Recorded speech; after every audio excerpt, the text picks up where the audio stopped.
ზურა ადეიშვილის ძმაზე საერთაშორისო ძებნა ცხადდება. დავით ადეიშვილს სამსახურებრივი უფლებამოსილების ბოროტად გამოყენებაში ადანაშაულებენ. საქმეში ფიგურირებს 2005 წლის ბიზნეს რეკეტის ფაქტები. მაშინ ადეიშვილი კახეთის გუბერნატორის მოადგილის პოსტს იკავებდა. გიორგი მანჯავიძე განაგრძობს პირდაპირ ეთერში თემაზე საუბარს. გიორგი, რას ედავება პროკურატურა იუსტიციის ყოფილი მინისტრის ძმას და როდის დატოვა მან საქართველო? კახეთის საოლქო პროკურატურა დავით ადეიშვილს სამსახურებრივი უფლებამოსილების ბოროტად გამოყენებაში ადანაშაულებს.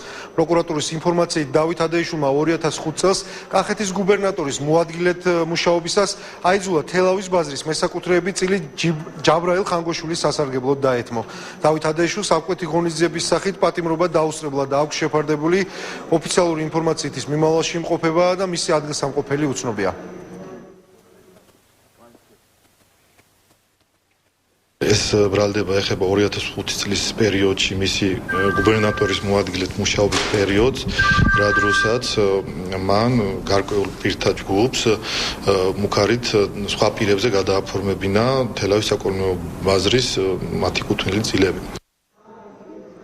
შეგახსენებთ, რომ მიმავალში იმყოფება დავით ადეიშვილის ძმა ზურაბ ადეიშვილიც, მას ბრალად სამსახურებრივი უფლებამოსილების ბოროტად გამოყენების ორგანიზება ედება. პროკურატურის ინფორმაციით ზურაბ ადეიშვილმა ჩაიდინა პატიმართა დამამცირებელი და არაადამიანური მოპყრობის ორგანიზება, ასევე განსაკუთრებით მძიმე მოპყრობის ორგანიზება. ასევე განსაკუთრებით მძიმე დანაშაულის შესახებ სისხლის სამართლის საქმეზე მტკიცებულებების ფალსიფიკაციისა და დანაშაულთა პროვოკაციის ორგანიზება. ზურა ადეიშვილის ძმაზე საერთაშორისო ძებნა გამოცხადებული. გიორგი მანჯავიძე საუბრობდა თემაზე პირდაპირ ეთერში.